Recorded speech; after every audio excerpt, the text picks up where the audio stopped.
ព្រះនាយករងក្រុមប្រឹក្សាភិបាលគណៈគ្រប់គ្រងលោកគ្រូអ្នកគ្រូឧទ្ទេសសាចារ្យសមណសិស្សសូមចូលរួមរំលែកទុក្ខចំពោះការបាត់បង់ព្រះអង្គគ្រូព្រះចេតនាភិរៈសំសុផលព្រះរាជាគណៈកិត្តិយស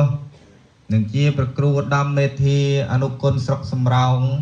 ខេត្តតាកែវដែលបានទទួលអនិច្ចធម្មកាលពីថ្ងៃអាទិត្យមួយកើតខែវិសាខឆ្នាំអាសាញ់សប្បស័កពុទ្ធសករាជ2568ត្រូវនៅថ្ងៃទី27ខែមេសាឆ្នាំ2025វេលាម៉ោង 17:29 នាទីល្ងាចក្នុងប្រជជន74ព្រះវស្សាដោយរោគាពាធជាមួយនឹងសមានតុកដ៏សានក្រៀមក្រំនេះខ្ញុំព្រះករុណាព្រះនាយ